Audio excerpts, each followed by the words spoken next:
So, Terry, what was your aha moment? I know that you said you didn't want to lose her, but what was it for you?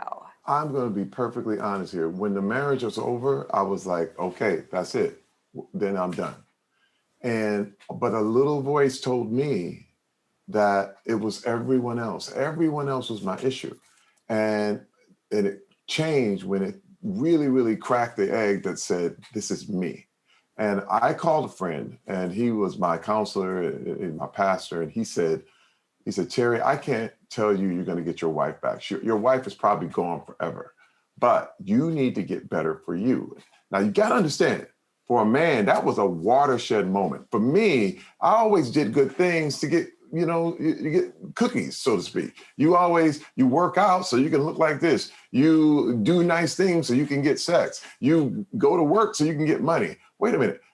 So you can get the girl. Yeah, just actually improving myself just to improve, that was like, wait a minute. He said, hey, man, this is about you, because you're probably going to be alone and you still are going to be stuck in your problem.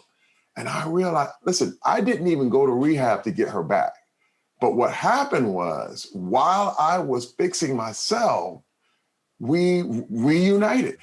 And it became, now it could have went the other way. That's still Rebecca's choice. It was always Rebecca's choice, whether she wanted to be here or not. So yes, and there were many times, Drew, that, hey, I kept playing tickets in my hand, but I'm thankful. I was laying in bed last night playing this song I love called Grateful.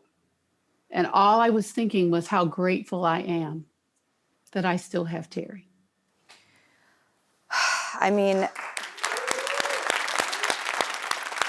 I really appreciate this conversation, but you have your children, this is all out there. Where do they fall into that now that the cat's out of the bag?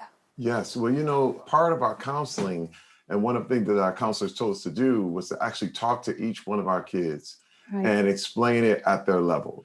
And we wanted to make sure that they knew that this was not about them. This was not their issue. This was something that daddy and mommy are working through. Right. And this is a 12-step model that's used with sex addiction. So it deals with, talking to the victims of your behavior. Yeah, and that making included amends. our children. Yep. Yeah. Okay, on a last note, I just want to say, you guys have brought a lot of joy and levity and honesty in all of this. And how do you guys laugh? How do you guys just kick all the bags, lighten up, keep it real, have a good time? How do you do it? Well, he's a bag of jokes every single day. So my husband brings the fun and I bring the structure, I always say. We joke a lot. We make fun of each other. Generally, we just like each other. And I even said to him, I said, even if you left me and married someone else, I'd still be your best friend because I know you better than anyone else. Now, she not getting everything I work for, though. Bump that. That's the humor I'm talking about, and we all need it to survive.